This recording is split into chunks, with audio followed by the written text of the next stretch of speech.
കൂട്ടുകാർക്ക് നല്ലൊരു ദിവസം ആശംസിച്ചാണ് മാമ്പഴത്തിന്റെ പുതിയ വീഡിയോയിലേക്ക് സ്വാഗതം. നമുക്ക് നേരെ ഗൗരിയുടെ ശങ്കറിന്റെ ഇന്നത്തെ വിശേഷത്തിലേക്ക് പോയാലോ. ഇന്നത്തെ വിശേഷത്തിൽ കാണിച്ചിരിക്കുന്ന വേണി ആദർശം കൂടെ സംസാരിച്ചുകൊണ്ടിരിക്കുവായിരുന്നു. ഈ സമയത്ത് വേണിയുടെ ആദർശം പറഞ്ഞു, നിന്റെ ഒന്നാമത്തെ പ്ലാനുകളും പദ്ധതികളും വിജയിച്ചു, പക്ഷെ ഇനി നമ്മൾ മുന്നോട്ട് എന്ത് ചെയ്യുന്ന ചോദിക്കണം. ആദർശേട്ടാ, ഇനിയാണ് നമ്മുടെ അടുത്ത പദ്ധതി നടത്താൻ പോകുന്നത്. അല്ല, എന്താ നീ മനസ്സിൽ വിചാരിച്ചിരിക്കുന്നേ? ഒരു കാര്യം ചെയ്യാം, ആദർശേട്ടൻ രഞ്ജുവിനെ ഒന്ന് ഫോൺ വിളിക്കാൻ പറയാണ്. അവളെയോ? അവള് ഞാനെന്തിനാ ഇപ്പം ഫോൺ വിളിക്കുന്നേ? ഞാൻ പറയുന്ന കേൾക്ക്, ഞാൻ പറയുന്ന പോലെ അങ്ങോട്ട് അവളോട് പറയാൻ പറയണം. അതിന്റെ ആവശ്യമുണ്ടോ വേണി? അവളെ ഞാൻ വിളിക്കേണ്ട കാര്യമുണ്ടോന്ന് ചോദിക്കണം. ഇതാ ആദർശേട്ടന്റെ കുഴപ്പം, ഞാൻ പറയുന്ന ഒന്നും ആദർശേട്ടൻ അനുസരിക്കില്ല എന്ന് പറയണം. എന്നിട്ട് ഒരു കാര്യം ചെയ്യാം, വിളിച്ചിട്ട് ആദർശേട്ടൻ അവളോട് സംസാരിക്കുക. അവളെന്താ പറയണെന്ന് അറിയാലോ ആദർശനോട്. ഇനിയിപ്പൊ ഇന്നത്തെ കാര്യം ഓർത്തിട്ട് അവള് ടെൻഷൻ അടിച്ചിരിക്കുവാണെങ്കിലോ ഒരു പക്ഷെ എന്തേലും ആദർശനോട് പറയും.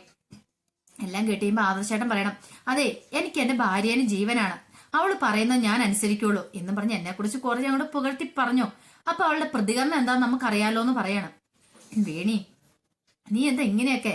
വിളിക്ക് ആദർശേട്ടാന്ന് പറഞ്ഞുകൊണ്ടിരിക്കുന്ന സമയത്ത് ആദർശിന്റെ ഫോണിലേക്ക് രഞ്ജുവിന്റെ കോൾ വരുന്നുണ്ട്. അതേ, അവള് വിളിക്കുന്നു. കോൾ എടുക്കാൻ പറയണം. എടുക്കാൻ മടിച്ചിരിക്കുന്ന ആദർശിനെ കൊണ്ട് കോൾ എടുപ്പിക്കുകയാണ്. എന്താ രഞ്ജു, എന്താ വിളിച്ചെന്ന് ചോദിക്കുകയാണ്. ആദർശേട്ടാ സോറി ഇട്ടോന്ന് പറയണം. അപ്പൊ ലൗഡ് സ്പീക്കർ ഇട്ടോണ്ട് വേണിക്കെല്ലാം കേൾക്കാം. എന്തിനാ നീ സോറി പറയണം? അല്ല, ആദർശന്റെ കൈക്ക് എന്താ പറ്റിയത്? അത് ഞാൻ ചോദിച്ചില്ലെന്ന്. ഓ അതോ, അതൊരു ആക്സിഡന്റ് ഉണ്ടായതാന്ന് പറയണം. ഞാനത് ചോദിക്കാത്തോണ്ടാണോ ആദർശേട്ടൻ എന്നോട് പോലും പറയാതെ ഉച്ചയ്ക്ക് പോയെന്ന് ചോദിക്കുകയാണ്. അതുകൊണ്ടൊന്നും അല്ലാന്ന് പറയണ. പിന്നെ എന്താ ആദർശേട്ടാ, എന്നോട് എന്തിനാ ഇങ്ങനെ ദേഷ്യം കാണിക്കണേന്ന് ചോദിക്കുകയാണ്. ഇത് കേട്ട ആദർശം, അതെ രഞ്ജു, ഒരു കാര്യം ഞാൻ പറഞ്ഞേക്കാം, ഇനി നീ എന്നെ ഇങ്ങനെ ഇടയ്ക്കുള്ള ശല്യം ചെയ്യരുത്. എനിക്കൊരു ഭാര്യയുണ്ട്, എനിക്ക് അവളെ അത്രയ്ക്ക് പ്രിയ, എന്റെ ജീവിതത്തിൽ അവൾക്ക് മാത്രം ഒരു സ്ഥാനമുള്ളെന്ന് പറയാണ്. ഇത് കേട്ടതും രഞ്ജു പറഞ്ഞു, എന്റെ ആദർശേട്ടൻ ഇങ്ങനെയൊക്കെ പറയണേ, ഞാൻ ആ കൈയുടെ കാര്യം ചോദിച്ചില്ലെന്ന് ഓർത്തോണ്ട് ആദർശേട്ടൻ ഇത്ര മാത്രം ദേഷ്യപ്പെടേണ്ട ആവശ്യമുണ്ടോ? ആദർശേട്ടന് എത്ര ദേഷ്യപ്പെട്ടാലും എനിക്കിഷ്ടമാ. ആദർശേട്ടൻ ദേഷ്യപ്പെടുന്ന കാണാനും ഒരു ഭംഗിയാ. ആദർശേട്ടൻ എത്ര എന്നോട് ദേഷ്യപ്പെട്ടാലും ആദർശേട്ടനോടുള്ള ഇഷ്ടം എനിക്ക് കൂടത്തുള്ളൂ, അതൊരു തരി പോലും കുറയില്ല എന്ന് പറയണം. ഇത് കേട്ട് കഴിഞ്ഞപ്പോ തന്നെ വേണി പതുക്കെ പറഞ്ഞു, നിങ്ങൾക്ക് നിങ്ങളുടെ ഭാര്യയുണ്ട്, അവളെ എനിക്ക് ഏറ്റവും ഇഷ്ടം, അത് നിങ്ങനെ ഇഷ്ടമില്ലെന്ന് പറഞ്ഞു കൊടുക്കുകയാണ്. അങ്ങനെ വേണി പറഞ്ഞു കൊടുക്കുന്ന കാര്യങ്ങൾ ആദർശ് പറയണം. അതെ രഞ്ജു, ഒരു കാര്യം നിന്നോട് പറഞ്ഞേക്കാം, നിന്നോട് പലവട്ടം ഞാൻ പറഞ്ഞ എന്റെ പുറകെ ഇങ്ങനെ നടന്ന് ശല്യം ചെയ്യരുതെന്ന്, അതുകൊണ്ട് നീ ഫോൺ വെച്ചേ, എനിക്ക് വേറെ പണിയുണ്ടെന്ന് പറയണം. എന്താ ആദർശേട്ടാ ഇങ്ങനൊന്നും പറയല്ല, എനിക്ക് ആദർശേട്ടൻ ഇപ്പൊ അരികിലുണ്ടായിരുന്നെങ്കിൽ എന്ന് തോന്നിപ്പോവാ.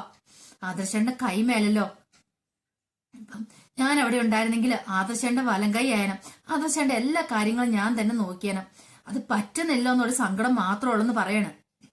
ഇത് കേട്ടതും വേണിക്ക് സഹിച്ചില്ല. വേണി പെട്ടെന്ന് എന്ത് ചെയ്യണം, ആദർശിന് ഫോൺ വെക്കാൻ പറയണം. അങ്ങനെ ആദർശ് പെട്ടെന്ന് കോളം കൂടെ കട്ട് ചെയ്യുക. വേണി ചോദിച്ചു, ഓഹോ, അപ്പൊ എന്നോട് പറഞ്ഞതിലും അപ്പുറം വേറെ എന്തൊക്കെയോ സംഭവിച്ചിട്ടുണ്ടായിരുന്നു അന്നല്ലേന്ന് ചോദിക്കുകയാണ്.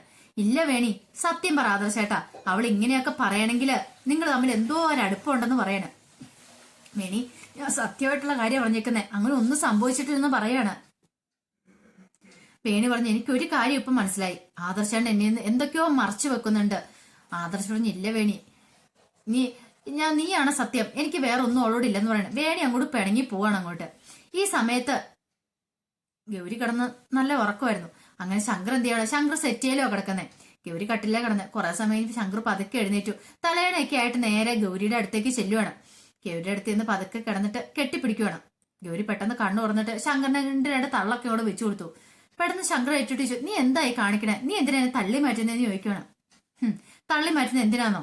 അതെ, നിങ്ങൾ ആ ഗംഗയ്ക്ക് വേണ്ടിയിട്ടാ നിങ്ങളെ പഠനം ഉപേക്ഷിച്ചല്ലേന്ന് ചോദിക്കണം. അവൾക്ക് വേണ്ടി തല്ലുണ്ടാക്കിയിട്ടല്ലേ നിങ്ങൾ നിങ്ങളുടെ ജീവിതം നശിപ്പിച്ചെന്ന് ചോദിക്കണം. ഓ, ഈ കേസ് നീ ഇപ്പോഴും വിട്ടില്ലേ? എടി, അത് പണ്ട് നടന്ന കാര്യങ്ങളല്ലേ, പിന്നെ എന്തിനാ ഇപ്പോഴും അതിനെക്കുറിച്ച് തന്നെ സംസാരിച്ചുകൊണ്ടിരിക്കണേ? അതെ, ഒരു കാര്യം ഞാൻ പറഞ്ഞേക്കാട്ടോ, നിങ്ങൾ നിങ്ങളുടെ ജീവിതം നശിപ്പിച്ചിട്ട് നാണമില്ല മനുഷ്യ നിങ്ങള് ഈ തല്ലുമായിട്ട് ഇങ്ങനെ നടക്കാനെന്ന് ചോദിക്കണം. അതെ, ഞാൻ നിന്നോട് നടന്ന കാര്യങ്ങളൊക്കെ പറഞ്ഞല്ലോ, ഇനി അതിന്റെ പേരിലൊരു വഴക്ക് വേണ്ട. അതിന് നീ എന്തിനാ എന്നെ തള്ളുന്നേ? എനിക്ക് മനസ്സിലായി, ഇപ്പൊ നിനക്ക് എന്നോട് ഇച്ചിരി അസൂയൊക്കെ തോന്നി തുടങ്ങിയിട്ടുണ്ടല്ലേന്ന് ചോദിക്കണം. എന്തിന്? അല്ല, ഞാനും ഗംഗയുമായിട്ടുള്ള പോക്കുണ്ട്, പിന്നെ എനിക്ക് ആരോടും അസൂയൊന്നും ഇല്ലാന്ന് പറയാണ്.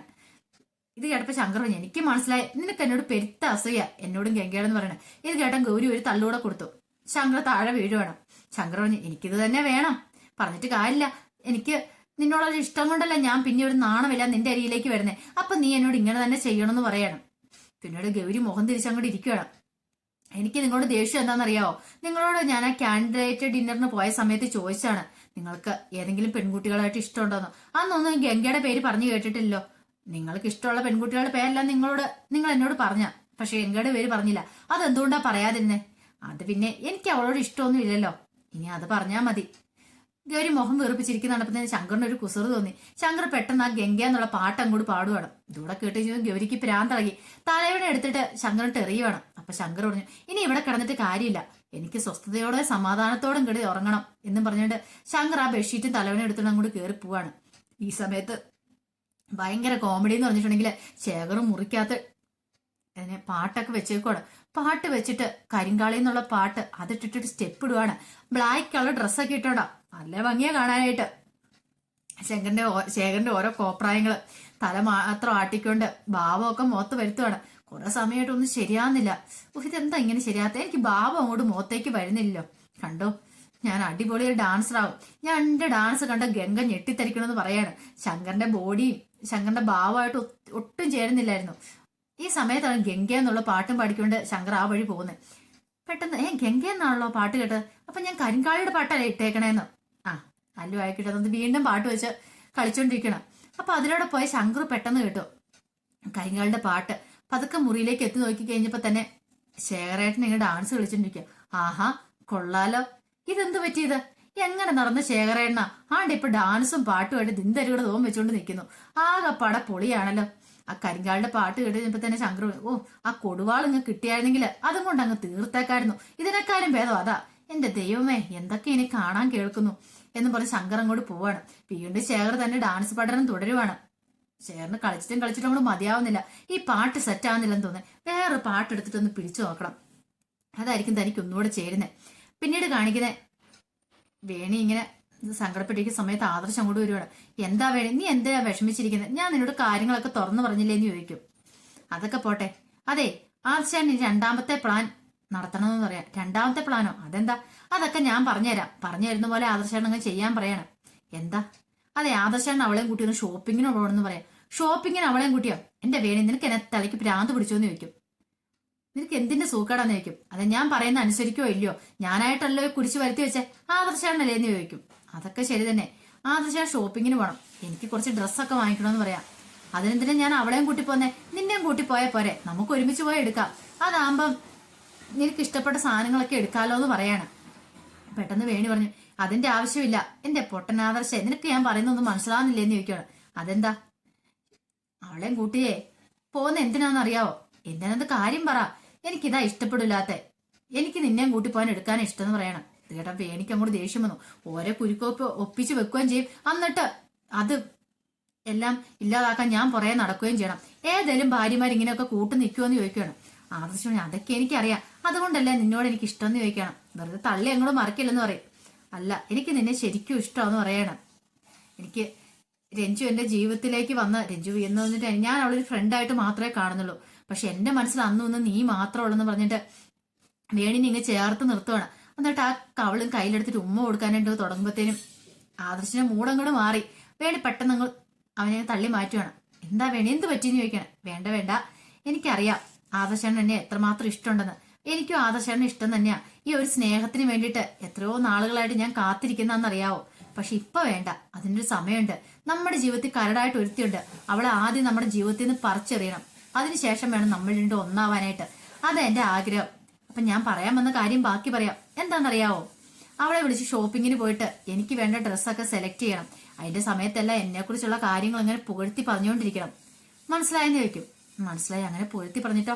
അങ്ങനെ പറഞ്ഞു കഴിയുമ്പോൾ അവളുടെ മനസ്സിച്ചിനെ മുറിവേക്കും. അവൾ ആദർശേനെ ബ്ലോക്ക് ചെയ്യുന്നു പറയാണ്. അങ്ങനെ ആദർശേന്റെ കാമുകിനെ തുരത്താന്ന് പറയാണ്. ഈ സമയത്ത് നന്ദിനിയമ്മ വന്നിരിച്ചു. അല്ല, ആരുടെ കാമുകിയുടെ കാര്യം പറഞ്ഞെന്ന് ചോദിക്കും. രണ്ടുപേരും പെട്ടെന്ന് ഞെട്ടി. വേണി പെട്ടെന്ന് പറഞ്ഞു, അതെ, ആദർശേന്റെ കൂടെ ജോലി ചെയ്യുന്നൊരു പയ്യനുണ്ട്. അവനൊരു പെണ്ണ് ഭയങ്കര ഇഷ്ടമാന്നേ. അവൻ ഇഷ്ടമില്ല എന്ന് പറഞ്ഞിട്ടും അവളിങ്ങനെ പുറകെ നടന്ന് ശല്യം ചെയ്തോണ്ടിരിക്കുക. അപ്പം അവളെ ഒഴിവാക്കുന്ന കാര്യത്തെക്കുറിച്ച് ചർച്ച ചെയ്തോണ്ടിരിക്കുകയാണെന്ന് പറയും. എന്റെ മോളെ, നീ എന്തിനാ ഇതൊക്കെ ഓർത്തുണ്ട് ഇങ്ങനെ ഇരിക്കുന്നേ?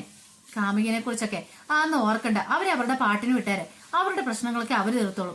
നിങ്ങളെ കുറിച്ച് ചിന്തിക്കാൻ പറയാണ്. അപ്പം മുത്തശ്ശിയും വന്നിട്ട് ചോദിച്ചു, ഇതെന്താ ഇതുവരെയായിട്ട് ഇവിടെ ഉറങ്ങിയില്ലേ വേണിമോള്? ഗർഭിണികൾ ഈ സമയത്ത് ഉറക്കളൊക്കെ നല്ലതല്ല, പോയി ഉറങ്ങാൻ പറയണം. വേണു, ആ ശരിയാ മുത്തശ്ശി, ഞങ്ങൾ സംസാരിച്ചോണ്ടിരിക്കുവാന്ന് പറയാണ്. അതെ, പൊക്കേന്ന് പറയണ. വേണി പെട്ടെന്ന് ശരിയാന്ന് പറഞ്ഞ് ആദർശനെ വിളിച്ചോണ്ട് അങ്ങോട്ട് പോവാ. അപ്പൊ നന്ദിനിയമ്മയോട് ചോദിച്ചു, നിന്റെ മുഖം എന്താ വല്ലായിരിക്കണേ? ഒന്നുമില്ല. എന്താ കാര്യം എന്നോട് പറയേ. ഒന്നുമില്ല അമ്മ പോയി കിടന്ന് ഉറങ്ങിക്കോളാൻ പറയണം. പോയി കഴിഞ്ഞപ്പോ നന്ദിനിയമ്മ ഇങ്ങനെ ആലോചിച്ചോണ്ടിരിക്കുക. അപ്പൊ അതിന്റെ വിശേഷങ്ങളൊക്കെ എന്ന് കണ്ടത്. ഇതിന് ബാക്കി വിശേഷങ്ങളുമായിട്ട് വൈകുന്നേരത്തെ പ്രൊമോയി വരാട്ടോ. വീഡിയോ ഇഷ്ടപ്പെട്ടെങ്കിൽ ലൈക്ക് ചെയ്യാൻ മറക്കരുത്. അതോടൊപ്പം തന്നെ ആദ്യമായിട്ട് കാണുന്നവരാണെങ്കിൽ സബ്സ്ക്രൈബ് ചെയ്യാനും മറക്കരുത് കേട്ടോ. ഒരിക്കൽ കൂടി എല്ലാവർക്കും നല്ലൊരു ദിവസം ആശംസിച്ചു നിർത്തുന്നു. നന്ദി.